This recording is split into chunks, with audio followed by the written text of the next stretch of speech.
Hello friends, the bridge channel पे मैं आप लोगों का स्वागत करता हूं। जैसे कि फ्रेंड आप लोग जानते हैं, हम लोगों ने जो यूथ कंपटीशन जो सॉल्यूशन जिस बुक का कर रहे हैं उसमें हमारा फर्स्ट चैप्टर क्या हो गया, ख़त्म हो गया है। अब हम शुरू करने जा रहे हैं विद्युत धारा, इलेक्ट्रिक करंट।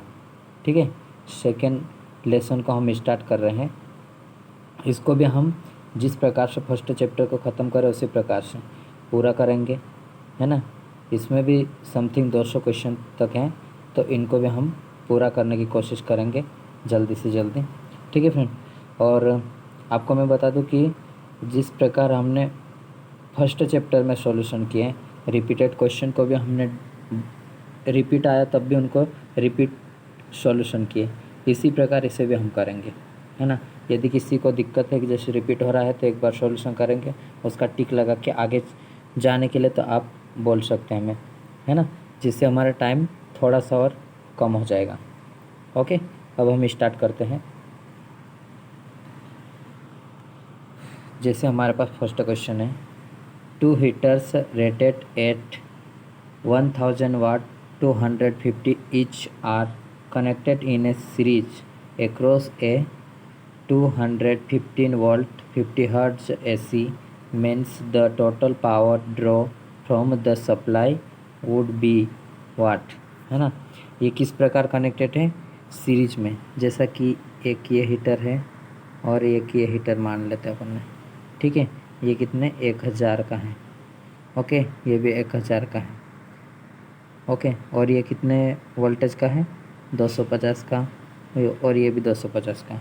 अब हम इसे सप्लाई कितने दे रहे हैं, 250 वोल्टेज सप्लाई दे रहे हैं। अब जानते होंगे कि एस सीरीज सर्किट रहता है, उसमें क्या रहता है, वोल्टेज हमारा डिवाइड हो जाता है और करंट सेम रहता है। ठीक है, और पैरेलल सर्किट में क्या रहता है कि जो वोल्टेज है वो सेम रहेगा सभी सर्किट में, और जो हमारा करंट है वो डिवाइडेड हो जाता है।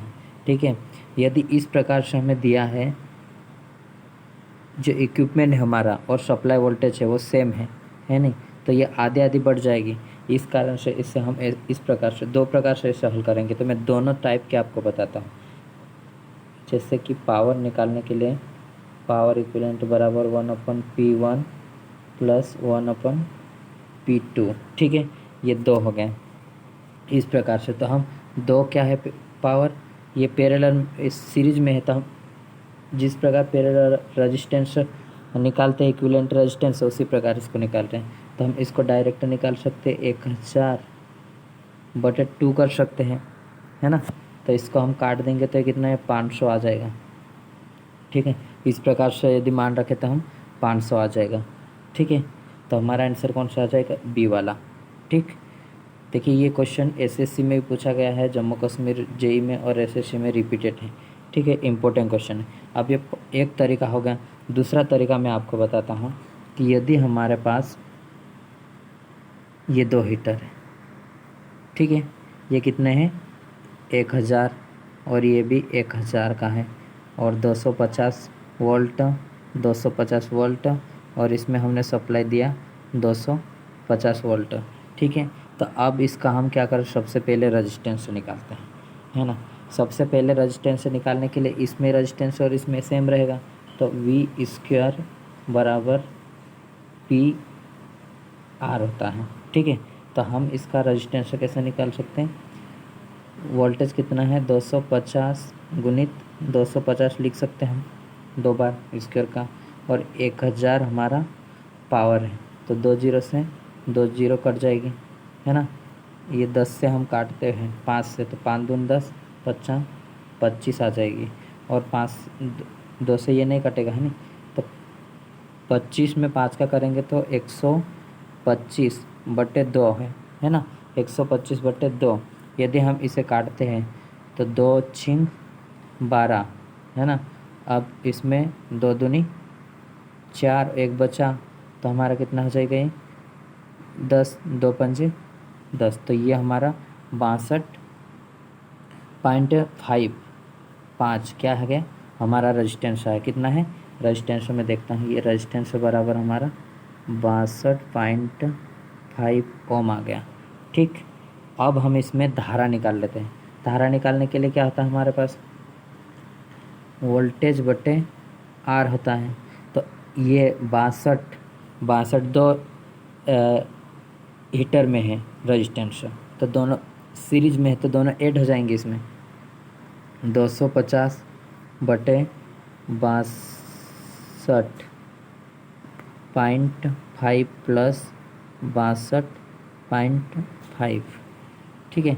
इनको ऐड कर लेंगे और इसमें हम भाग देंगे तो ये हमारे पास 2 एम्पियर आ जाएगा, ठीक है। 2 एम्पियर अब आ जाएगा। अब हमारे पास पावर निकालने के लिए P बराबर क्या रहता है, V और I रहता है। अब हमारे पास वोल्टेज कितना है, 250 वोल्ट है और एम्पियर कितना है, 2 है।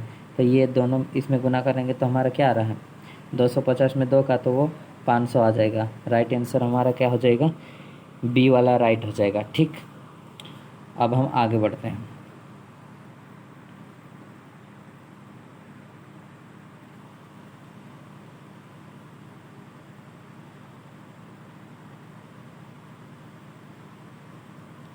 देखिए ये हमारे पास ये सर्किट है हमारी, देखो एक हीटर ये, एक हीटर ये, 2 हीटर मान लिया अपन ने। ये 1000 का ये, 1000 का ये, इसमें हम ये कितना है, 250 वोल्ट का है और सप्लाई भी हम 250 वोल्ट दे रहे हैं, ठीक है। अब यहाँ बुक में एक मेथड बताया है, ठीक। तो ये क्या, हम सबसे पहले रजिस्टेंस निकालें, V² बटे P है ना। तो हमने ये मान रखा 1000 इसका P का और ये 250 का रखा, तो हमारा रजिस्टेंस आ गया है इसमें 62.5 रजिस्टेंस आया, ठीक है। अब आगे हमने क्या लिखा, रजिस्टेंस आने के बाद इसका रजिस्टेंस भी 62.5 और इसका रजिस्टेंस भी 62.5 ही होगा, ठीक है। तो दोनों का हम प्लस कर देंगे तो हमारे पास क्या आ जाएगा, V बटे R करा हमने तो ये करंट आ गई हमारी, ठीक।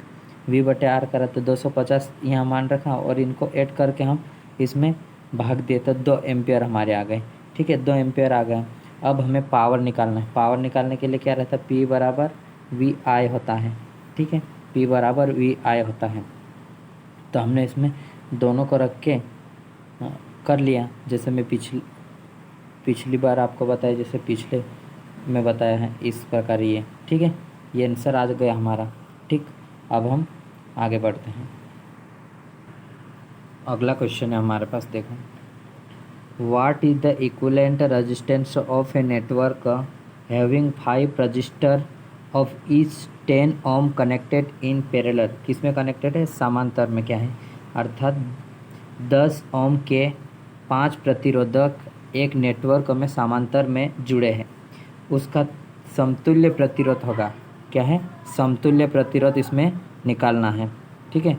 तो देखो समांतर में निकालने के लिए हम इसमें भी 2 प्रकार से, जैसे सेम हमारे पास रजिस्टेंस है ना, रजिस्टर कितना सेम है हमारे पास और ये समांतर में जुड़ा था, हम इक्विवेलेंट बराबर निकालेंगे R बटे N, यानी कि नंबर ऑफ कितने हैं। तो हमारे पास रजिस्टेंस 10 का है ना, सेम है 5 है ना, तो इनको 2 भाग दीजिए 5 से तो 2 ओम आ जाएगा, ठीक है। 2 ओम इसमें आ गया। अब दूसरा तरीका मैं आपको बताता हूँ। दूसरा तरीका देखिए आप, एक मिनट, R इक्वलेंट निकालने के लिए 1/R1 plus 1/R2 plus 1/R3, इस प्रकार से ये 5 तक हो जाएगा। 1/R4 प्लस 1/R5, ओके, ये हो जाएगा। अब इसमें हम मान रखते हैं, तो क्या करेंगे, इसमें मान रख के हम इसको हल करेंगे, ठीक है। ये किस प्रकार से जुड़े हैं, समांतर में जुड़े, इस कारण से ये जैसे समांतर में से ये 1 हो गया, 2 3 4 5 ऐसे, और यहाँ से सप्लाई दी है, ठीक है। इस प्रकार से जुड़े हैं। अब हम इसको देख लेते थ्योरी इसकी।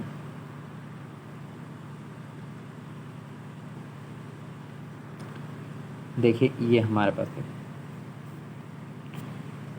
R ओम के 5 प्रतिरोध को एक परिपथ समांतर में संयोजित है उसका तुल्य प्रतिरोध 2 होगा, है ना। ये क्या है, आर कितने नंबर प्रतिरोध है, 5 है। तो हमने इस प्रकार से भी इसको निकाल सकते हैं। ये इसमें मान रख लिए 1/10 यदि मान रखते हैं हम, तो इसमें एल्शियम ले लिए 10 और कितने बार, एक बार, तो 5 है, ये जुड़ जाएगा, 5/10 हो जाएगा, 5 से 2 बार में कट जाएगा। अगर हम उसका उल्टा कर लेंगे तो ये 2 आ जाएगा, ठीक है। अब हम आगे चलते हैं। देखिए अगला क्वेश्चन हमारा है, which of the following statement pertains to resistor only. निम्नलिखित में से कौन सा कथन केवल प्रतिरोध से संबंधित है, किससे, रजिस्टर से संबंधित है, ठीक है। रजिस्टर से कौन सा संबंधित, देखते हैं हम ऑप्शन को इसमें देखेंगे। फर्स्ट में the oppose sudden change in voltage, क्या है, यह ओपोज करता है सडन चेंज, आकस्मिक परिवर्तन बोलते हैं हिंदी में, अचानक वोल्टेज परिवर्तन का विरोध करता है बोल रहा था। अचानक वोल्टेज परिवर्तन में कौन विरोध करता है, कैपेसिटर करता है हमारा, है ना। तो ये हमारा गलत answer. They can act energy storage device, आप जानते होंगे क्या रजिस्टर में एनर्जी स्टोरेज होती है, नहीं होती, तो ये भी हमारा गलत हो जाए। किस में एनर्जी स्टोर होती, एल और सी में होती है, ठीक है। कैपेसिटर और इंडक्टेंस में एनर्जी स्टोर करते हैं हम, ठीक। नेक्स्ट सी वाला क्या, they can dissipated desirable amount of power, ठीक है। एक इच्छित राशि की शक्ति को विसरित कर सकते हैं, क्या कर सकते हैं इसमें, एक शक्ति को विसरित कर सकते हैं, है ना। तो ये हमारा राइट आंसर हो जाएगा। राशि को इसमें डिसिपेटेड होती है, ठीक है, पावर कंज्यूम्ड होता है इसमें, विसरण या खपत भी बोल सकते हैं इसको हम, ठीक है। हाँ, ये नॉन ऑफ दिस, ये तो गलत है। सी वाला हमारा राइट आंसर हो जाएगा। अब हम देख लेते हैं इसकी थ्योरी को। ये हमारे पास थ्योरी है, प्रतिरोध किसी परिपथ में लगाने से सिर्फ इच्छित राशि की शक्ति को विसरित या खपत कर सकते हैं, क्या कर सकते हैं, खपत कर सकते हैं। प्रतिरोध में कोई ऊर्जा संग्रहित नहीं की जा सकती। ऊर्जा संग्रहित करने हेतु करते हुए प्रेरकत्व, ये क्या है, संग्रहित करने के लिए प्रेरकत्व संधारित्र का प्रयोग होता है, जो एनर्जी स्टोरेज एलिमेंट कहलाते हैं, ठीक है फ्रेंड। आगे बढ़ते हैं अब हम। अगला क्वेश्चन है हमारा, देखिए, the resistance of A trip of copper of rectangular cross sectional is 2 ohm, a metal of resistivity to which that of copper is created on its upper surface, है ना, सरफेस के ऊपर कोडेड किया जा रहा है, two thickness equal to that of copper strip, the resistance of composite strip will be, क्या है, रेजिस्टेंस ऑफ कंपोजिट ट्रिप, ठीक है। तो अब हम इसको देखते हैं, एक बार हिंदी में भी इसे पढ़ लेते हैं अपन। तांबे की छड़ के आयताकार अनुप्रस्थ काट का प्रतिरोध 2 ओम है। एक धातु जिसकी प्रतिरोधकता तांबे की प्रतिरोधकता की दुगनी है, कितनी है, दुगनी है वो, तांबे की छड़ की मोटाई के बराबर है, उसकी छड़ की मोटाई के बराबर, ऊपरी सतह पर कोडित किया जाता है, ऊपरी सतह पर उसे लगाया जाता है। संयोजित ट्रिप का प्रतिरोध कितना होगा, देखिए इसकी प्रतिरोध तांबे का कितना है, 2 है, और जो दूसरी हम छड़ लगा रहे हैं उसका क्या है, दुगना है ना, तो वो क्या 4 रहेगा, ठीक है। तो ये ऊपर लगा रहे तो ये पैरेलल में जुड़ेगा, कैसा, पैरेलल में, जैसे कि हम इक्विवेलेंट निकालेंगे तो टोटल रेजिस्टेंस हमें पूछा है, ठीक है। तो फर्स्ट का ये 1/2 और सेकंड का जो हम ऊपर लगा रहे हैं उसका 1/4 हो जाएगा, आर इक्विवेलेंट बराबर ये हमारा आएगा, ठीक है। तो इसको हम हल करेंगे तो 4 हमारा एलसीएम आया, ये 2 बार गया तो 2 + 1, तो हमारे पास क्या आ रहा है, 3/4। यदि हम इसको 1/4 में आ रहा है, इक्विवेलेंट में आ रहा है, तो हम इसको R = निकाल सकते 4/3 इक्विवेलेंट, ठीक है। क्या आ रहा हमारा, 4/3 इक्विवेलेंट, राइट आंसर हमारा बी वाला हो जाएगा। ठीक है फ्रेंड, आगे बढ़ते अब हम। ये हमारे पास है, देखिए आयताकार अनुप्रस्थ काट का प्रतिरोध कितना है, 2 ओम है। तांबे की प्रतिरोध 4 ओम है। स्ट्रिप का प्रतिरोध ये हमारे पास है। अब हम इसे निकालने के लिए ट्रिप दोनों निकालेंगे। ये समांतर में ऐड करें हमने, है ना, ऊपर लगा है इस कारण से इसके ऊपर दूसरा कंडक्टर लगाएंगे अब हम। ठीक है, वो भी सेम है और उसकी रजिस्टिविटी 4 है, इस कारण से हमने उस लंबाई भी बराबर और ये दोनों हम चीज़ बराबर मान लिए उसमें। तो हमारा क्या डबल रेजिस्टेंस, रजिस्टिविटी डबल है, इसका मतलब रेजिस्टेंस भी इसका डबल है, तो यह हम मान लिए। ठीक, आगे बढ़ते हैं अब हम। अगला क्वेश्चन हमारा है, which of the following does not have dual relationship. निम्नलिखित में से किसका आपस में दोहरा संबंध नहीं है। कैसा दोहरा संबंध नहीं है, तो क्या है, करंट एंड वोल्टेज इसका संबंध है, आपस में संबंध है। इंडक्टेंस एंड कैपेसिटेंस प्रेरकत्व और संधारित्र इसका भी संबंध होता है। टाइसेट और कॉटसेट का संबंध भी होता है। अगला क्वेश्चन हमारा क्या है, रजिस्टेंस और रिएक्टेंस, ये तो एक अलग अलग हो गए ना। ठीक है, तो ये हमारा डी वाला राइट आंसर हो जाएगा, इनमें दोहरा संबंध नहीं है। ठीक है, देखिए ये दिया है इसमें, प्रतिरोध तथा प्रतिघात में आपस में दोहरा संबंध नहीं होता। धारा वोल्टता तथा टाइसेट आदि में आपस में संबंध होता है। ठीक है, नेक्स्ट क्वेश्चन है, देखो 3 register of 20 ohm, 100 ohm and 5 are connected in parallel. What is the effective resistance? क्या है इफेक्टिव रेजिस्टेंस पूछा हमें। 20 ओम, 10 ओम और 5 ओम के 3 प्रतिरोधक समांतर में जुड़े हुए हैं, प्रभावी प्रतिरोध क्या है। तो समांतर में हमें किस प्रकार से निकलते हैं, जैसे आर इक्वलेंट बराबर, जैसे ऊपर कर रहा हूँ, 1/R1 + 1/R2 + 1/R3। अब हम इसमें मान रख लेते हैं 1/20 + 1/, क्या है, 10 + 1/5। अब हमारा हो जाएगा 20। तो इसका एलशियम ले लिया हमने, 1 ये 10 का 2 बार में और ये 4 बार में, तो हमारा क्या ये ऊपर वाला आ जाएगा, इधर नीचे रख लेते हैं। 4 और 2 6 और 7/20। ठीक है, 60/20 हो जाएगा इक्विवेलेंट। तो हम इसको अपोजिट में लिख लेंगे, 20/7। इसको हम काटेंगे, 7 दून 14, बचा कितना 6, तो ये 60 मान लेते पॉइंट लगा के।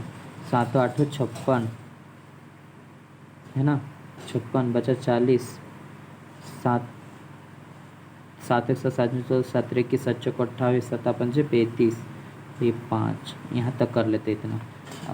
अब ऑप्शन में चेक कर लेते कौन सा है, बी वाला आंसर राइट। ठीक, अब आगे बढ़ते हैं।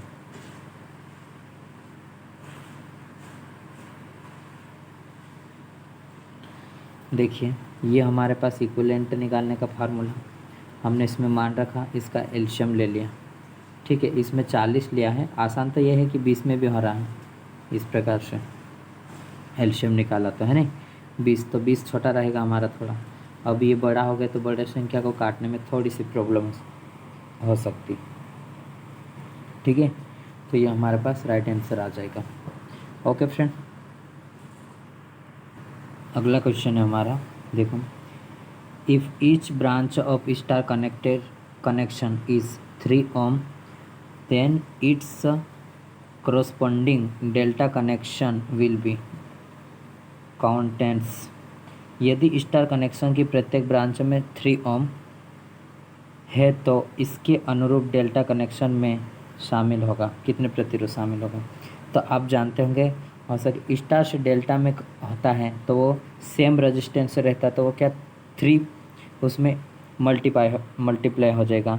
डेल्टा से स्टार में आएंगे तो वो क्या डिवाइड हो जाएगा 3 का। ओके, कैसा हो रहा है ये देखते हैं अब हम।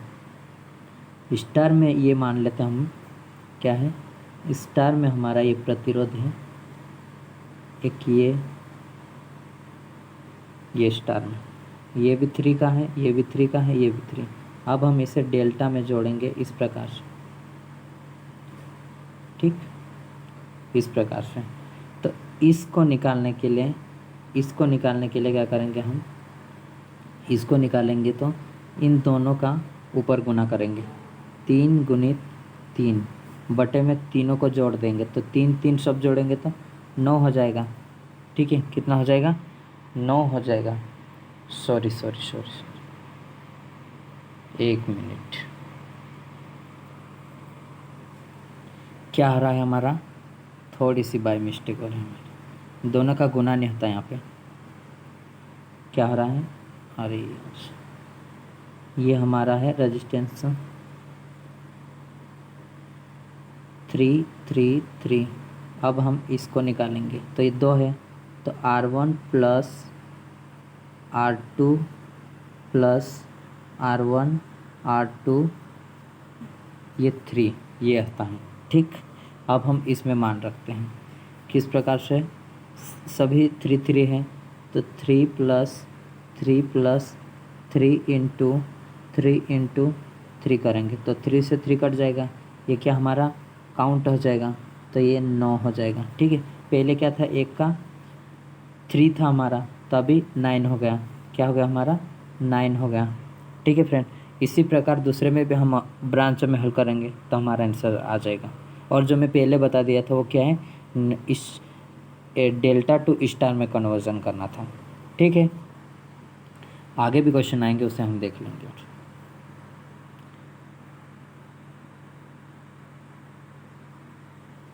ये हमारे पास 3 का है, ये और ये।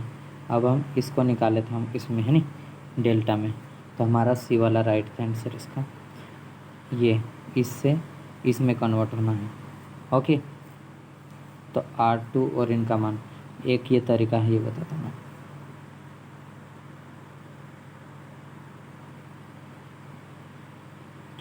ये देखिए, ये फार्मूला है हमारे पास, ये है, इसी का यूज़ करेंगे। और जो मैं फर्स्ट में आपको बताया था, बाय मिस्टेक मेरा हो गया था, ये कैसा था, ये RA RB इस प्रकार से, और जो टोटल है RA plus RB plus RC, ये हमारा, ये क्या है, स्टार से डेल्टा में कन्वर्टर का, और इससे क्या हो जाएगा, डेल्टा से स्टार में कन्वर्जन हो जाएगा। ठीक है, समझ में आ गया होगा। अब हम आगे बढ़ते हैं, अगला क्वेश्चन देखते हैं हम। देखो ये क्वेश्चन दिया हमारा, a lamp rated at 60 volt और 40 watt is to be connected across 213 volt, what is the value of resistance to be connected in series with lamp. क्या है, ये बोला गया हमें कि 60 वोल्टेज का लैम्प है और 60, ये 40 वाट का है।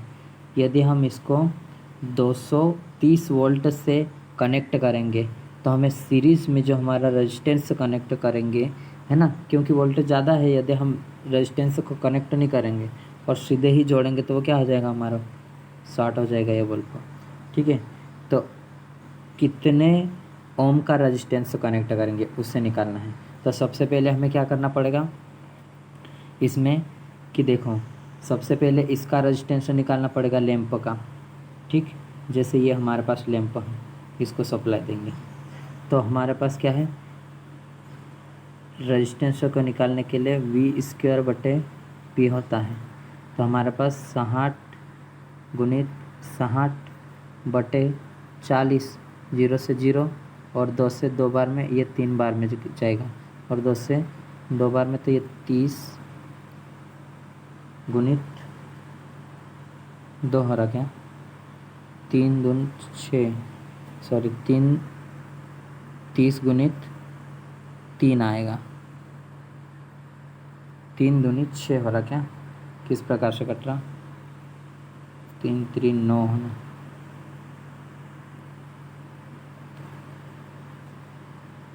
ओके। तो इससे हम गुना कर लेंगे तो हमारा कितना आ जाएगा, 90 आ जाएगा। ओके, अब हम देखते हैं इसको, 90 तो हमारा ओम आ गया इसमें। अब हमें क्या निकालना पड़ेगा, इसमें निकालना पड़ेगा हमें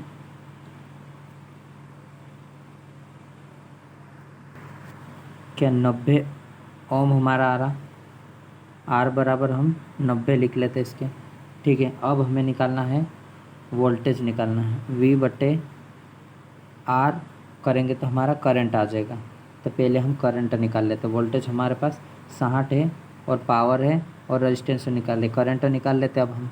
तो क्या रहेगा इसमें, करंट कितनी रहेगी, 60 बटे 90 करेंगे हम, तो हमारे पास 0 से 0 और 2 से 2 कटेंगे, ये तो 2 बटे 3 एम्पियर ही आ जाएगी, ठीक है। इसको मैं मिटा देता हूँ। अब देखो हमारे पास रेजिस्टेंस बराबर 90 आया और करंट बराबर 2 बटे 3 आ गया, ये हमारा लैंप का इतना करंट रहेगा और रेजिस्टेंस रहेगा, ठीक है।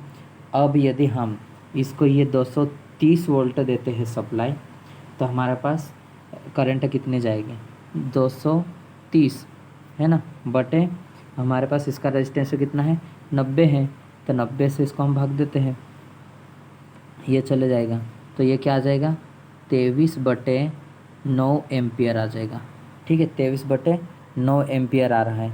अब यह करंट और ये ज़्यादा चले जाएगी ना, इस कारण से बल्ब क्या है, शॉर्ट हो जाएगा, इस कारण से हमें सीरीज में रेजिस्टेंस लगाना पड़ेगा। अब रेजिस्टेंस निकालने के लिए हम क्या करेंगे, V बराबर वोल्टेज हमारा बढ़ रहा है, वोल्टेज IR होता है, ठीक है। अब हमारे पास 90 तो है, पहले से हमारे पास रेजिस्टेंस है, अब R का मान निकालेंगे हम, ठीक। I का मान कितना है हमारा 2 बटे 3 है, ठीक। और R का मान जो हमारा 90 है, 90 प्लस दूसरे जो R निकालेंगे हम, R है नहीं, R2 मान लेते हैं उसको, इस प्रकार से आ जाएगा हमारा।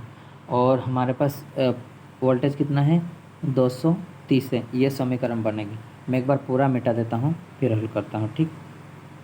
ये समीकरण याद रखें, 230 बराबर 2 बटे 3 90 प्लस R2, ठीक है। R निकालना है, 3 का गुना इसमें कर लेंगे और 2 का गुना इसमें कंटिन्यू कर लेंगे, है ना। तो 0 3 3 9 3 दूनी 6 बराबर कितना हो जाएगा, अरे सॉरी क्या है, 230 बराबर 2 बटे 3 R प्लस 90 है, इसमें इसका गुना कर लेते हैं, 0 690 हो रहा, ठीक। इसमें गुना करेंगे 2R प्लस 0 का 0 9 दूनी 18 180 हो जाएगा ये, ठीक है। अब हम इधर इसको ले आएंगे तो ये माइनस में हो जाएगा, 690 में से 180 को हम घटा देते हैं, 0 1 5 510 हो जाएगा।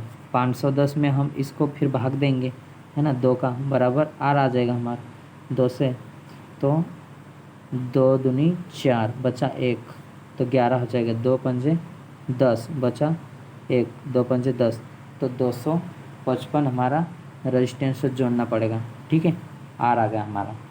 ओके फ्रेंड, देखते हैं अब हम इसमें, देखिए थोड़ा ये लेंथी क्वेश्चन है, इस कारण से एक्सप्लेन करने में थोड़ी सी स्क्रीन में थोड़ा वो हो जाता है, ठीक है। एक सीमित साधन के साथ फिर भी हम लोग सोच रहे हैं कि आप लोगों को थोड़ी हेल्प पहुंचाएं। ओके, यदि आप लोगों को थोड़ा सा इसमें सहयोग रहे आप लोगों का तो और भी बेहतर रहेगा, ताकि हम और मोटिवेट होकर आपको जल्दी इसको कवर कर सकें, और आगे भी जितने सब्जेक्ट हैं इलेक्ट्रिकल रिलेटेड थ्योरी के हो गए उनको भी हम लेके आ सकें, एक आसान तरीके में समझा सकें, ठीक है। देखिए ये हमारे पास है 60 वोल्ट और 40 वाट मूल्यांकन किया गया है। 230 वोल्ट से जुड़ा है लैंप के साथ श्रेणी में जुड़े जाने वाले प्रतिरोध, ये होगा हमारा। ठीक है, इसे हम देखें पहले। थोड़ा सा मैं इसको छोटा कर लेता हूँ। ये है, देखो पहले हमने क्या निकाला, इसमें प्रतिरोध निकाल लिया, ये इस प्रकार से। ठीक है, वी स्क्वायर बटे पी हो गया। तो इसको हम काटने पे हमारे पास ये आ जाएगा। ठीक, और लैंप में ये हमारे पास क्या आ रहा है, धारा निकालेंगे तो वोल्टेज बटे आर होता है। ठीक है, वोल्टेज बटे आर, इससे निकाल लिया अपन ने। ठीक है, अब हमारे पास वोल्टेज कितनी है, 230 हम सप्लाई दे रहे हैं, तो इससे धारा कितनी जाएगी, 90 हमारा रेजिस्टेंस है, तो ये 23/9 करंट जाएगी, ये आ गया है ना। पहले हमारे पास अगर हम सप्लाई देते 60 तो ये जाती है ना, जो लैंप हमारा 60 वोल्ट का है। ठीक, तो ये जाने के लिए हमारे पास सीरीज में रेजिस्टेंस जोड़ना पड़ेगा ना। ठीक, तो इसको जोड़ने के लिए हमें रेजिस्टेंस निकाल रहे, तो वोल्टेज ड्रॉप कितना होगा, ये हमारे पास। तो पहले हमने 230 रखा और करंट हमारा 2/3 है, अब इसको रख लिया हमने। ठीक, तो इससे हमारा निकल आएगा ये हमारे पास आ जाएगा। ओके, ठीक है फ्रेंड, अब हम आगे बढ़ते हैं। देखो इसको समझते हैं हम। अगला question, if the length of a wire having uniform resistance R is stretch, क्या है, खींचकर, in M time with volume remaining same, what will be new resistance value. यदि एक समान प्रतिरोध आर वाले तार की लंबाई एम गुना बढ़ा दी जाए, आयतन समान रखा जाए, तब नया प्रतिरोध होगा। तब ये वाला आपने पढ़ रखा होगा। नया प्रतिरोध इसमें क्या रहता है, R2 अगर हम निकालेंगे तो M² R1 का रहेगा।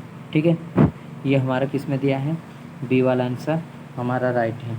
ओके फ्रेंड, ये किस प्रकार से आ रहा है मैं ये देखता हूँ, थोड़ा इसमें समझाने में वो रहे हैं, तो इसमें मैं आपको बताता हूँ। जैसे ये हमारे पास है एक समान R1 बराबर ये होता है हमारा, ठीक है, और R2 बराबर ये हो जाएगा, दूसरा रेजिस्टेंस निकालेंगे तो।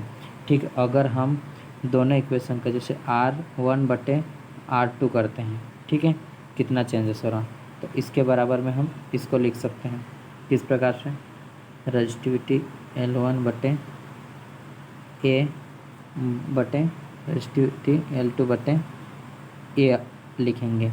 तो अब हम इसको क्या करेंगे, रजिस्टिविटी सेम है तो ये कट जाएगी, लेकिन इसको हम करते हैं, ये क्या हो जाएगी, इसमें ऑपोजिट ऐसा गुण में आ जाएगी, तो ये इस प्रकार से आ जाएगी। देखो L1/A1 गुणित क्या आ रहा है, ये ऊपर चले जाएगी इस समय, तो A2/L1 L2 आ जाएगा। ठीक है, अब देखते हैं आगे। ये देख लीजिए आप, ये हमारे पास सेकेंड वाला आ रहा है, क्या आ जाएगा हमारा, L2 बराबर M/L1 आ गया है ना। आयतन क्या है, नियत है, इस कारण से तो दोनों की लंबाई और जो एरिया है दोनों में गुना करेंगे वो सेम आएगा ना। ठीक है, ये आ गया हमारा। अब हम L2 बराबर हमारे पास क्या आ रहा, लंबाई M/L1 होगी, क्योंकि सेकेंड की लंबाई इसके गुना में है ML के, तो ये हम मान रखेंगे L2 का हमने मान रखा है यहाँ पे, तो ये हमारे पास ये बन जाएगा। अब हमें L1 से L1 कट गया, तो एरिया है वो निकाल आएगा, A1 बराबर M/A2। ठीक है, अब ये हमारे पास हो जाएगा, ये इसमें निकालने के लिए R1/R2 से हल कर रहे हैं अपन ने। ठीक, एरिया हो गया। आपने शॉर्टकट पढ़ा होगा, थोड़ा मैं इसमें डीप में बता देता कि ये किस प्रकार से आ रहा है, उसका एक स्टेप बाय स्टेप थोड़ा सा एक्सप्लेन कर रहा हूँ। ठीक है, तो ये हमारे पास हो जाएगा, इसमें जो कट रहा ये कट जाएगा। ठीक, ये रखने पे मान, तो हमारे पास R1/R2 बराबर 1/M² आ जाएगा, दोनों ये गुना हो जाएगी 2M। ठीक, तो ये हमारे पास क्या हो जाएगा, R2 बराबर m स्क्वायर R1 हो जाएगा। ये हमारा राइट आंसर रहेगा। ठीक है, ये है हमारा राइट आंसर। क्या है? ये वाला। ठीक फ्रेंड, अब हम आगे बढ़ते हैं। अगला क्वेश्चन है हमारा, देखिए इंग्लिश में से मैं छुपा दिया क्योंकि ये आ नहीं रहा है स्क्रीन के ऊपर। निम्नलिखित में एक्स और वाई के बीच प्रतिरोध ज्ञात करना है। क्या है? इक्विवेलेंट रेजिस्टेंस है एक्स एंड वाई के दो पॉइंटों के बीच में। देखिए आप, इसमें ये दिया है तो ये 10 ओम है और ये 10 ओम है, दोनों के सीरीज में है तो ये जुड़ जाएगी तो ये क्या हो जाएगी? 20 हो जाएगी। इसी प्रकार ऊपर भी 20 हो जाएगी। ठीक है, अब ये बनेगा हमारा इस प्रकार से, ये 20 और ये 20, एक्स और ये वाई। अब ये पैरेलल में आ गए, सेम है तो हम 20/2 से भाग दे सकते, तो 10 ओम हमारा राइट आंसर आ जाएगा। ठीक है, 10 ओम का है, सी वाला हमारा राइट आंसर है। ठीक है फ्रेंड, आगे बढ़ते हैं। ये देखिए, ये हमारे पास है, ये सर्किट दी है, ये R1 और R2 ये है, इन दोनों को हम सीरीज में जोड़ दिए, 20 हमारा आ गया। R3 R4 भी हमारा इसी प्रकार ये रहा। ठीक है, अब ये पैरेलल में हो गए तो ये पैरेलल में फार्मूला लगाए या फिर RN लगा के भी निकाल लिया हमने, इसको लगा के ये जल्दी इससे हो जाता है। ठीक है, आपको समझाने के लिए इससे भी मैं आपको समझा देता हूँ। ये है इस प्रकार से, ये इसमें आप निकाल सकते हो इसको। ठीक है, बेहतर ये है कि उसी ट्रिक से आप करें तो आपको टाइम थोड़ा सा बच जाएगा एग्ज़ाम में भी। ओके, आगे बढ़ते अब। अगला क्वेश्चन है हमारा, देखिए विच of the following statement is true about the conductor position marked 1 in the figure. क्या बोला है इसमें? आकृति में अंकित 1, ये वाला 1 है ना। संचालक के संबंध में निम्न में से कौन सा कथन सत्य है ना? 1 के बारे में सत्य पूछना है। कंडक्टर है, ये भी कंडक्टर, ये भी कंडक्टर, ये लैंप और ये हमारे पास वोल्टेज एक बैटरी के रूप में दिया है। ठीक है, अब हम ऑप्शन के अकॉर्डिंग इसका राइट आंसर देखते हैं।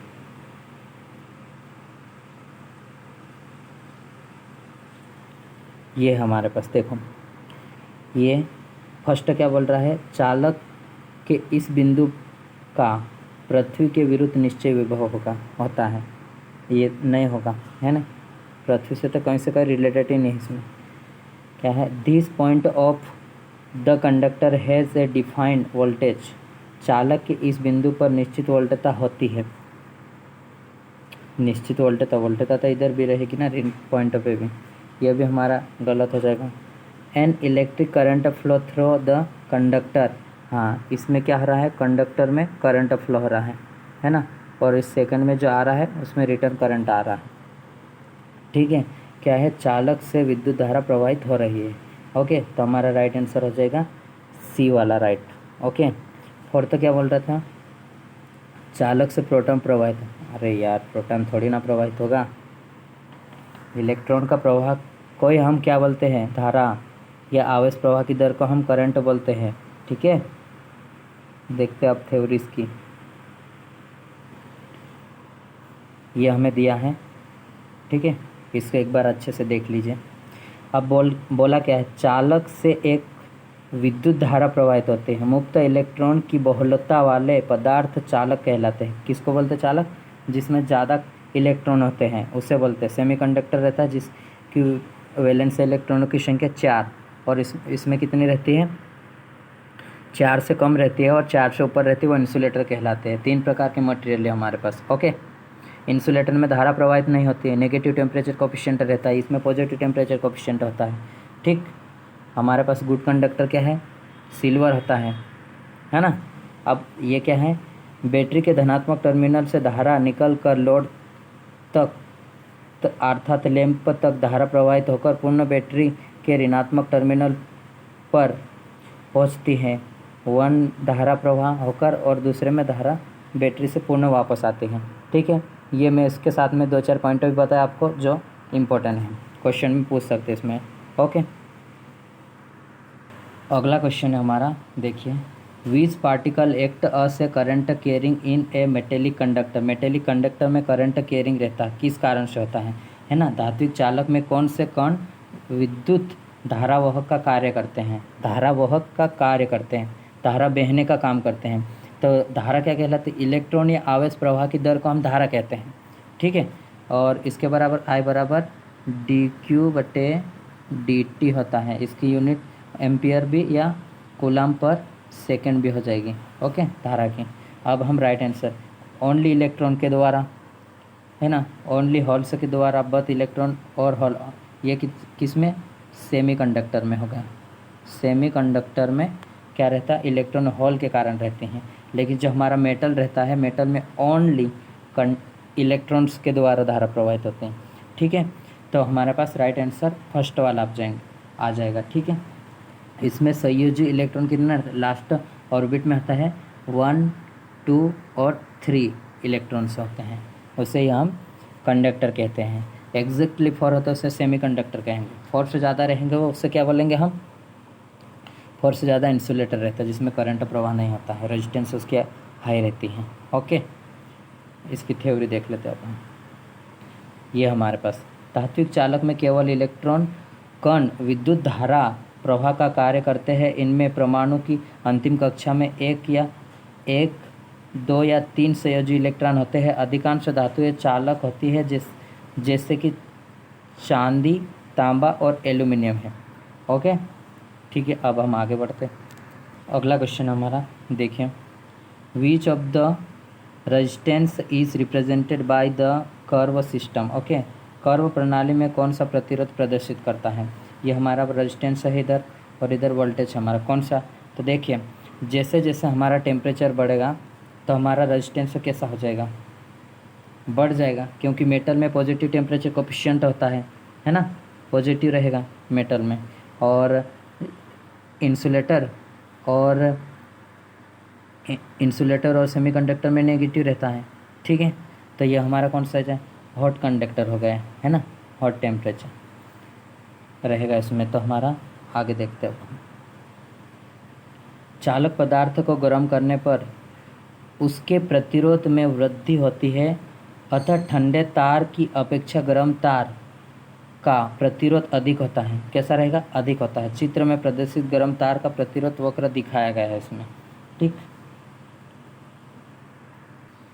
अगला क्वेश्चन है हमारा, एक resistance of a conductor when its temperature is increased, क्या है? जब तापमान बढ़ता है तो उस चालक का प्रतिरोध क्या होगा? देखिए, मैंने आपको 2 से 3 बार ये दोहरा दिया हूँ, है ना, इसी रिलेटेड बार बार क्वेश्चन पूछा है। देखो, इंपॉर्टेंट पॉइंट मैं बार बार बोल रहा हूँ, ये पूरे लेक्चर होते हैं इस टॉपिक के होते होते जितने इम्पोर्टेंट पॉइंट है आपके दिमाग में छप जाएंगे, ठीक है, ये मेरी गारंटी है। अब रिमेन कांस्टेंट फर्स्ट ऑप्शन बोला है। रिमेन कांस्टेंट क्या रहता है? किसी भी पदार्थ में जो रजिस्टिविटी रहती है वो कांस्टेंट रहती है, ठीक है। और डिक्रीज क्या होगा? डिक्रीज इसमें क्या रहेगी? टेम्परेचर कोफिशिएंट किसमें? सेमीकंडक्टर और इंसुलेटर में अगर टेम्परेचर बढ़ेगा तो हमारा रेजिस्टेंस क्या डिक्रीज हो जाएगा, ओके। उसकी कंडक्टिविटी क्या हो जाएगी? बढ़ जाएगी। आर क्या हमारा इंक्रीज हो रहा है, सेमीकंडक्टर में रजिस्टिविटी क्या है? डिक्रीज हो रही है, ठीक है। अब मैं बात करता हूँ मेटल की। मेटल में क्या रहेगा? जैसे जैसे हमारा टेम्परेचर बढ़ेगा हमारा रेजिस्टेंस क्या हो जाएगा? बढ़ेगा, ओके। तो हमारे यहाँ पर क्या है? तापमान बढ़ता है तो इसका चालक प्रतिरोध क्या होगा? चालक प्रतिरोध हमारा क्या होगा? इंक्रीज हो जाएगा, ठीक है, राइट। ये चीज़ें 3 से हर इसमें ध्यान रखिए। हर क्वेश्चन में थोड़ा सा रिवीजन कीजिए तो आपका ऑटोमेटिकली इसमें एक दिमाग में छप जाएगा। बार बार बोलने से ही पूरी तरह से बार बार उसका डिस्कशन करेंगे हम, तो वो ऑटोमेटिक हमारे दिमाग में रहेगी, ओके। जब तापमान बढ़ता है तो चालक का प्रतिरोध बढ़ता है। शुद्ध धातु जैसे तांबा, चांदी, एल्यूमिनियम, लोहा, सोना इत्यादि का प्रतिरोध उनकी ताप वृद्धि के साथ साथ बढ़ता है। यह वृद्धि काफ़ी हद तक नियमित रूप से साधारण प्रास में तापमान के साथ साथ होती है। शुद्ध धातुओं का प्रतिरोध ताप गुणांक धनात्मक होता है, ओके। कैसा रहता है? टेम्परेचर कोफिशिएंट पॉजिटिव रहेगा, ओके। अब हम आगे बढ़ते हैं। अगला क्वेश्चन हमारा देखिए, when a source is delivering maximum power to a load the efficiency of the circuit की इफिशिएंसी क्या होगी बोल रहे हैं। जब कोई स्रोत है ना, कोई स्रोत बाहर को अधिकतम शक्ति दे रहा होता है तो परिपथ की दक्षता क्या होती है। परिपथ की क्या दक्षता, इफिशिएंसी क्या रहेगी। तो इफिशिएंसी बराबर क्या रहता है, आउटपुट बटे इनपुट। ओके, तो इफिशिएंसी की दक्षता हमारे इसमें रहती है, अधिकतम शक्ति डिलीवर करने की कंडीशन में क्या रहेगी, हमेशा ये रहेगी हमारे 50%। ओके, 50% हमारे राइट आंसर हो जाएगा। चले आगे, ये हमारे पास है, जब कोई स्रोत बाहर को अधिकतम शक्ति दे रहा है तो परिपथ की दक्षता हमेशा 50% होगी। यह इफिशिएंसी की एक फार्मूला है। ठीक है, अब हम आगे बढ़ते हैं। नेक्स्ट क्वेश्चन देखते हैं हम अभी क्या बोल रहा है। In a parallel circuit operating with a source of 30 volt AC design to carry a total current of 6 ampere, what happen the protection device fuse when the resistance suddenly change to 2 ohm, है ना। 2 ओम में अगर वो suddenly change हो जाता है, okay, अर्थात एक बार मैं हिंदी में भी पढ़ देता आपको, ठीक।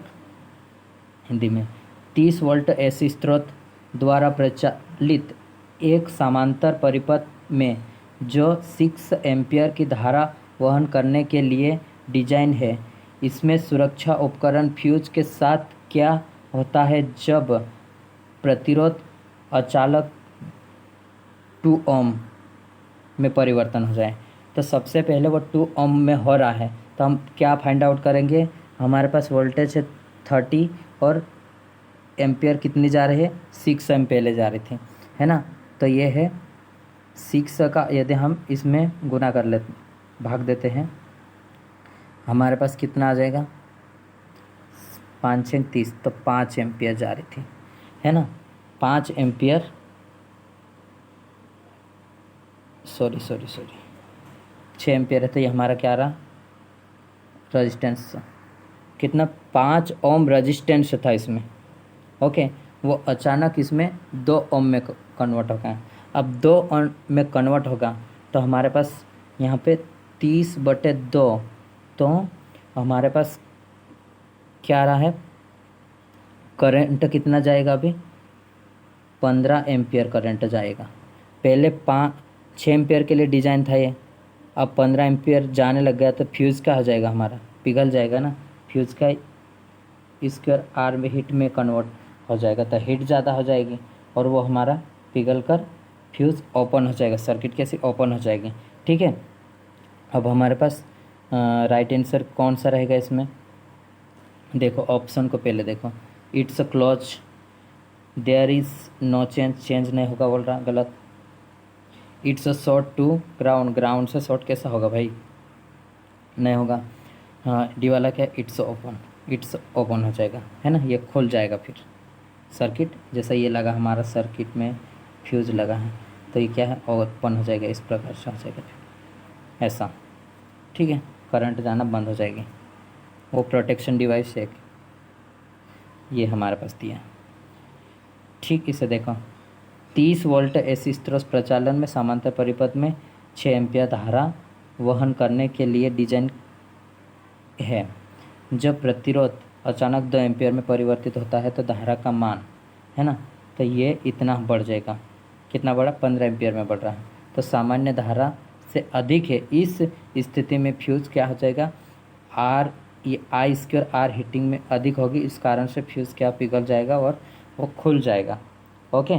अब हम आगे बढ़ते हैं, अगला क्वेश्चन देखते हैं हम। देखो, विच of the following determines total power in A series, है ना। सीरीज में टोटल पावर किस प्रकार से, श्रेणी परिपथ निम्न में कौन सा कुल शक्ति को निर्धारित करेगा, source voltage time the current. हाँ, जो सोर्स में वोल्टेज रहेगा उसमें करंट, ये टोटल पावर को करेगा, है ना, बराबर क्या होता है, P होता है, तो ये वाला राइट आंसर रहेगा हमारा। Total voltage apply to the circuit, voltage इतना नहीं करेगा, यानी current flowing through a switch नहीं, ये भी एवरेज ये भी नहीं करेगा, तो हमारा राइट आंसर ए वाला आ जाएगा। ठीक, ये है देखो, श्रेणी परिपथ में स्रोत वोल्टेज गुना धारा कुल शक्ति को निर्धारित करते हैं ना। विद्युत इंजीनियरिंग में विद्युत शक्ति का महत्वपूर्ण कार्य है। प्रिया, सभी विद्युत यंत्र किसी वोल्टेज पर निर्धारित होते हैं जिन पर कि वे कार्य करते हैं, तथा उस शक्ति की राशि पर भी निर्धारित होते हैं जिनके द्वारा उस यंत्र को चलाया जाता है। उदाहरण एक, विद्युत लैंप 250 वोल्ट और 60 वाट इत्यादि पर निर्धारित होता है। परिपथ की कुल शक्ति P बराबर क्या रहेगा, VI हो जाएगा। ओके, ठीक है फ्रेंड, अब हम आगे बढ़ते हैं। देखिए इसको, a current mirror can be use as an active load because, एक करंट मिरर को सक्रिय लोड के रूप में प्रयोग कर सकते हैं क्योंकि, है ना। तो ये क्या, देखिए फर्स्ट में इसका प्रत्यावर्ती धारा AC प्रतिरोध कम होता है, AC में प्रतिरोध DC से ज़्यादा होता है भाई, इसलिए गलत। इसका प्रत्यावर्ती धारा AC प्रतिरोध अधिक होता है, हाँ अधिक होता है, ये मानते हम। आगे क्या है, it has high DC resistance, नहीं होता है, गलत। लो DC रेजिस्टेंस, हाँ ये भी होता है। हमारे पास राइट आंसर किस लिए हम उसका उपयोग करते हैं, क्योंकि हमारा प्रत्यावर्ती धारा AC जो रेजिस्टेंस रहता है वो हाई होता है। ओके, ये देखिए, एक करंट मिरर सक्रिय लोड के रूप में प्रयोग कर सकते हैं क्योंकि प्रत्यावर्ती धारा AC प्रतिरोध रहता है वो अधिक होता है। ठीक है, अगला क्वेश्चन हमारा, विच of the following statement about electric voltage is true, है ना। इसमें ट्रू जो कथन कौन सा है वो देखना है। विद्युत वोल्टता के संबंध में निम्नलिखित में से कौन सा कथन सत्य है ना। फर्स्ट क्या है, वोल्टता इलेक्ट्रॉन का प्रत्यक्ष गति है, नहीं है भाई प्रत्यक्ष गति। वोल्टेज एक्रॉस करंट क्या है, वोल्टता के कारण धारा प्रवाहित होते हैं, हाँ वोल्टेज के कारण ही प्रवाहित होती हैं। ठीक, ये हमारा राइट भी हो सकता है, नहीं ये राइट है। व्हाट इज़ द, ये सेकेंड वाला क्या है, मोमेंट ऑफ द इलेक्ट्रॉन्स, नहीं अनियमित गति होती है, अनियमित नहीं यार, ये भी वोल्टेज, ये भी नहीं रहेगा हमारा। राइट आंसर रहेगा क्या है हमारा, जो EMF होता है हमारा क्या रहता है, क्या गया कार्य बटे कूलाम, यानी कि कूलाम को एक बिंदु से दूसरे बिंदु तक ले जाने के लिए रिस्पॉन्सिबल कौन रहेगा, हमारा वोल्टेज ही रहेगा। इसकी यूनिट वोल्ट रहती है, या जूल पर कूलाम भी से बोल सकते हैं। ठीक है, आगे बढ़ो। विद्युत वोल्टता के कारण धारा प्रवाह होती है। ठीक, विद्युत वाहक बल वह बल है जो किसी परिपथ में इलेक्ट्रॉन को गति प्रदान करता है। ठीक है, इसकी इकाई भी वोल्ट होती है। किसी विद्युत सेल या जनित्र का विद्युत वाहक बल ऊर्जा का वह मान है जो एक कूलाम आवेश प्रवाह से प्राप्त होता है। ठीक है, अगला क्वेश्चन हमारा, ये भी SSC में पूछा गया है। A current of 5 ampere flow through a conductor against a potential difference of 200 volt, the power dissipated will be, है ना। तो हमारे पास पावर निकालने के लिए VI होता है। ओके, हमें मान दिया है, दोनों का मान दिया है, कितना दिया है हमारा, वोल्टेज का मान 200 वोल्ट इंटू में करंट इंटू 5 एम्पियर, इसमें गुना कर लेंगे तो हमारा 0,010 आ जाएगा, है ना। 1000 वाट आ जाएगा हमारा। कौन सा ऑप्शन सही है उसमें, हमारा ये वाला राइट हो जाएगा। ओके, आगे बढ़ो। ये हमारे पास है voltage, ampere, power dissipate, power निकाला हमने, इन दोनों का गुना कर लिए, आ गया हमारा। ओके, आगे बढ़ो। अगला क्वेश्चन हमारा, does the electric current always produce a magnetic field, है ना। क्या विद्युत धारा हमेशा चुंबकीय क्षेत्र उत्पन्न करती है, हाँ यार ये तो करती है ना। ये नो बोल रहा है, इसका मतलब ये नहीं होगा। ठीक है, no only large current produce a magnetic field, नहीं, no a magnetic field is produce only in the present iron core, है ना, ऑफ एन आयन कोर, ये भी नहीं रही। No magnetic field produce only in the produce a core, core में इतनी, अरे ये भी गलत। Yes the electric field always produce a magnetic field, हमेशा ये मैग्नेटिक फील्ड प्रोड्यूस करती है। ठीक है, देख लीजिए आप इसको, ये है। हाँ, विद्युत धारा हमेशा चुंबकीय क्षेत्र उत्पन्न करता है। जब किसी चालक में धारा प्रवाहित होती है तो चालक के चारों ओर चुंबकीय क्षेत्र उत्पन्न हो जाता है। इस प्रभाव को धारा का चुंबकीय प्रभाव कहते हैं। कौन सा प्रभाव? धारा का चुंबकीय प्रभाव, मैग्नेटिक इफेक्ट बोलेंगे इसका हम।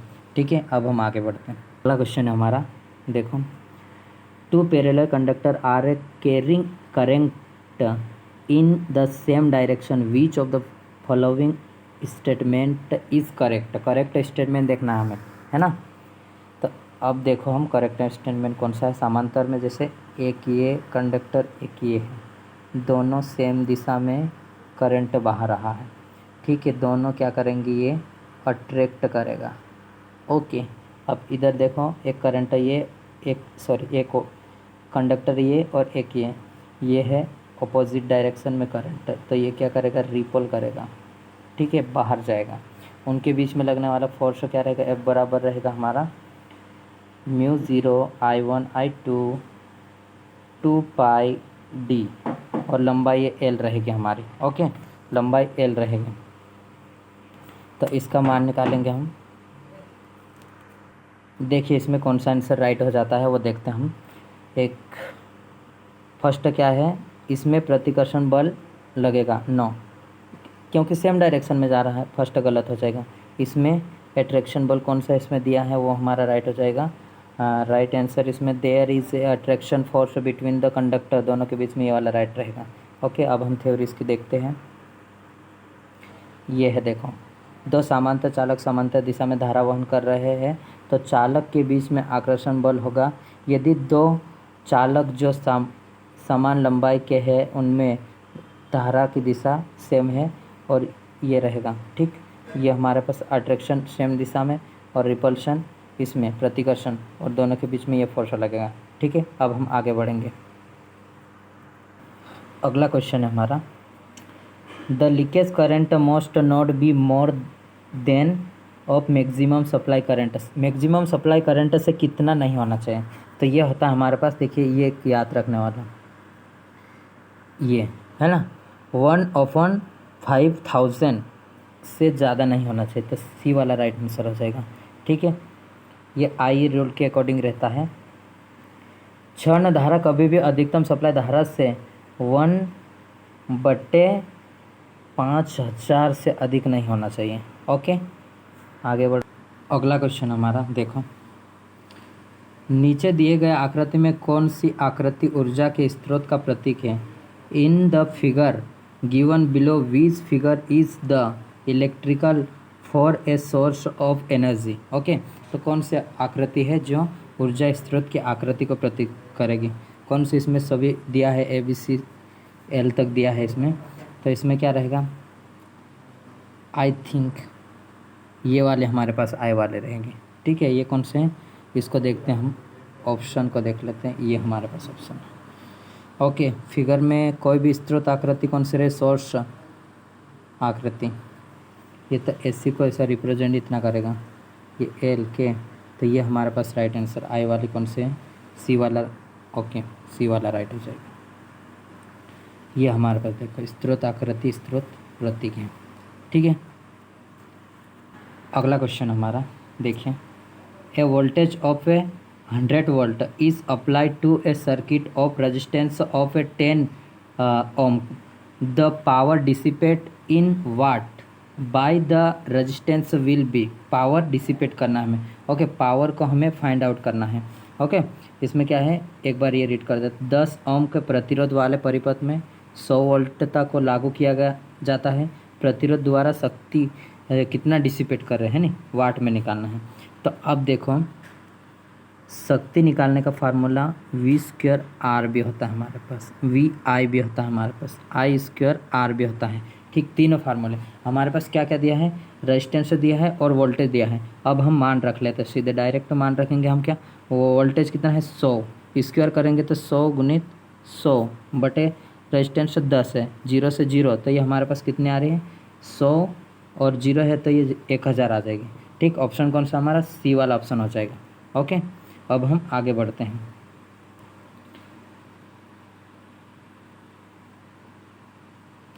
देखिए दोनों तरीके से ये हमारा दिया है इसमें बुक में। तो पहले क्या इसने करंट निकाला, हाँ थोड़े से एक तो स्टेप और बढ़ गए हमारे, और इससे निकाल सकते हैं। इसका निकालो 10 का, और ये निकालो 100, ये वाला सूत्र डायरेक्ट निकाल। ओके, इससे हम निकाल सकते हैं। अब हम आगे बढ़ते हैं। अगला क्वेश्चन हमारा है, energy consumed by an electric iron of rating 1000 watt as compared to 715 watt will be, है ना। ये पूछा है 750 वाट की तुलना में 1000 वाट रेटिंग वाली विद्युत इस्त्री प्रेस, जिसे हम प्रेस बोलते हैं, द्वारा कितनी ऊर्जा खपत होगी, है ना। अरे भाई ये क्या है, ज़्यादा वाट की है और ये कम की है, तो ऑब्वियसली है कि वो ज़्यादा खर्च करेगी। ओके, P बराबर क्या रहता है V² R होता है। ठीक है, अब हमारे पास ये 1000 है P, है नहीं, तो हमारा इसका प्रतिरोध क्या हो जाएगा, कम हो जाएगा। इस कारण से I² R में हमारा प्रतिरोध कम हुआ, तो करंट ज़्यादा हो रहा है ना उसका, है ना, तो इसकी जो पावर हो गया, पावर डिसिपेशन ज़्यादा हो जाएगा।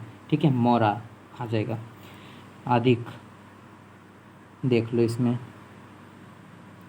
ये हमारे पास है 750 वाट की तुलना में 1000 वाट रेटिंग वाली विद्युत इस्त्री इलेक्ट्रिक आइटम द्वारा खर्चा अधिक हो रहा है ना। P बराबर होता है हमारा V² बटे R होता है। 1000 में यदि हम देखेंगे तो हमारा रेजिस्टेंस है इसका ज़्यादा रहेगा, ये अधिक, और इसका रेजिस्टेंस इसमें कम रहेगा, और इस 750 में अधिक रहेगा। ओके, तो I² R में इसमें ज़्यादा करंट रहेगी। ठीक है, तो ज़्यादा उष्मा होगी उसमें। ठीक, अगला क्वेश्चन हमारा देखिए, the value of temperature coefficient of resistance of A given conductor, दिए गए चालक के प्रतिरोध का तापमान गुणांक मान क्या होता है। तापमान गुणांक का मान क्या होता है। ठीक है, तापमान गुणांक, तो इसमें क्या रहेगा, देखो किसी भी पदार्थ में टेम्परेचर एक कंडीशन में रहेगा तो उसका रेजिस्टेंस भी चेंज हो जाएगा। ओके, तो हमेशा वो डिफरेंट रहेगा। Is different at different given temperature, अलग अलग टेम्परेचर पर दिए गए भिन्न तापमानों पर भिन्न रहता है, रेजिस्टेंस के साथ भिन्न रहेगा, तो राइट आंसर हमारा ए वाला हो जाएगा। ठीक है,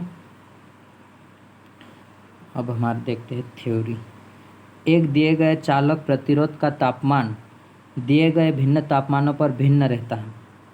किसी चालक या पदार्थ का तापमान 0 डिग्री सेल्सियस से 1 डिग्री सेल्सियस तक बढ़ाने पर उसके प्रति इकाई प्रतिरोध में जो वृद्धि होती है उसे चालक का 0 डिग्री सेल्सियस पर प्रतिरोध ताप गुणांक कहते हैं।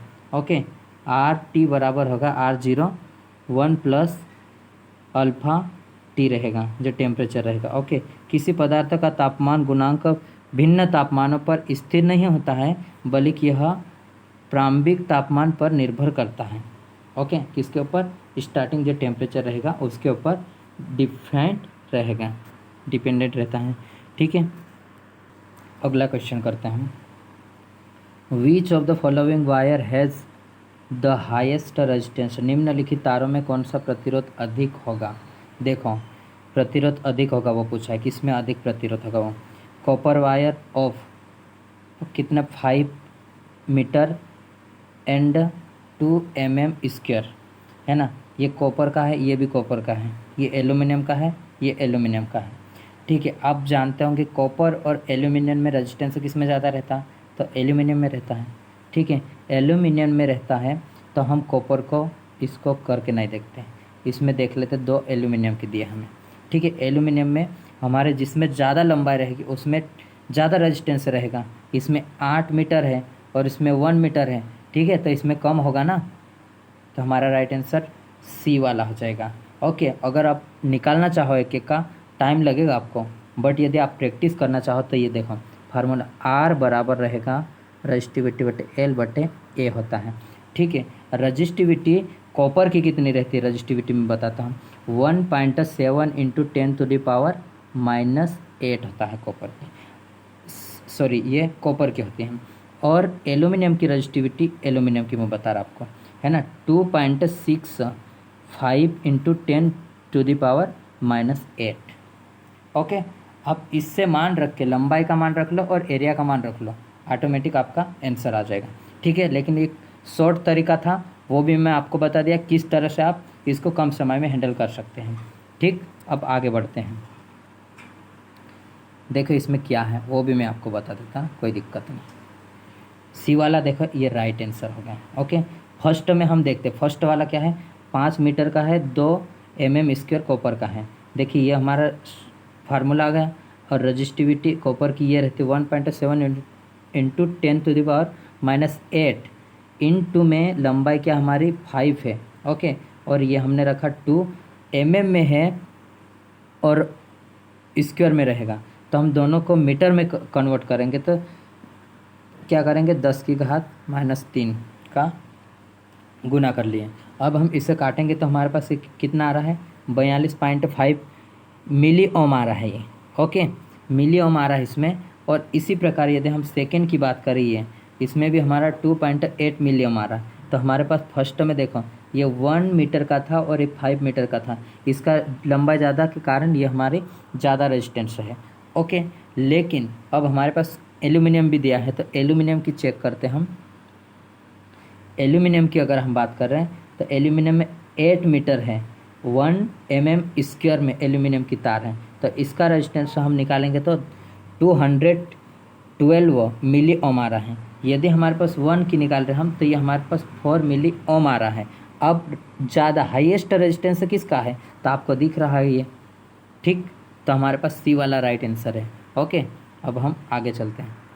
अगला क्वेश्चन है हमारा, देखिए, in a parallel circuit the potential difference across the resistance.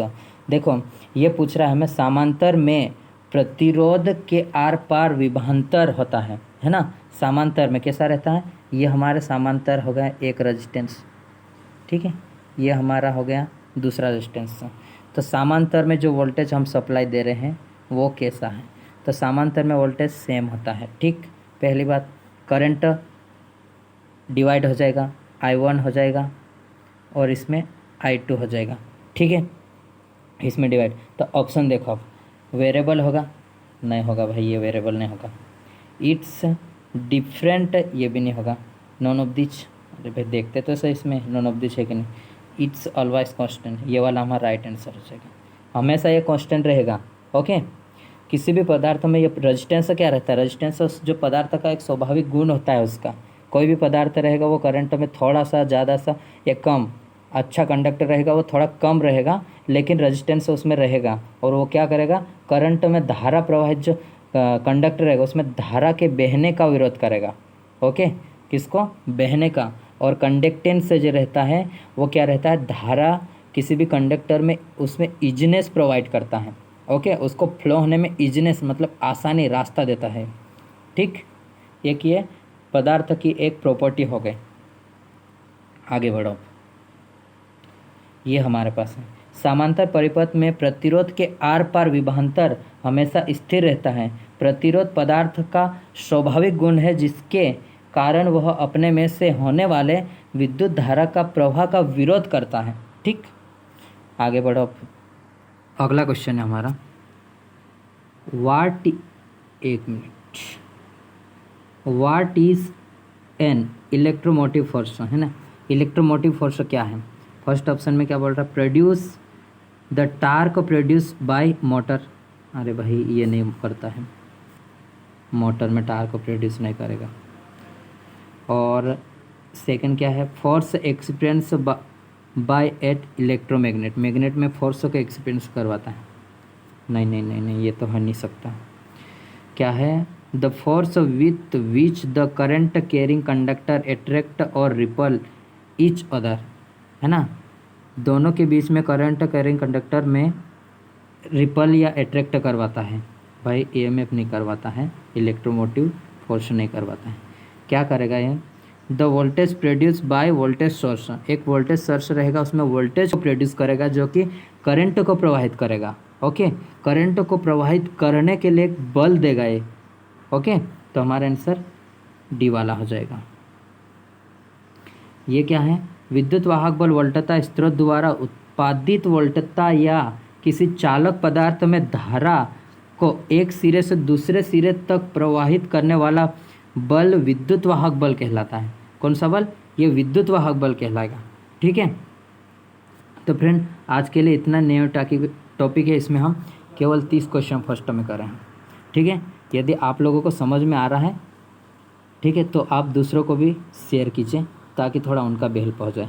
Okay, यदि कोई भी आप इसमें चेंजेस करना चाहते हैं तो आप बताइए, हमें कमेंट बॉक्स में लिख दीजिए, हम उसमें थोड़ा सा मॉडिफिकेशन करने की कोशिश करेंगे, जिससे हम एक्सप्लेन कम साधन के साथ जितना हो सके अच्छा उतना ही देने की हम कोशिश करेंगे। ओके, हमारी तरफ से कोशिश पूरी रहेगी, आप लोग भी कीजिए पूरी तरह से। ओके, ठीक है फ्रेंड, तो आज के लिए इतना ही। Thanks for watching.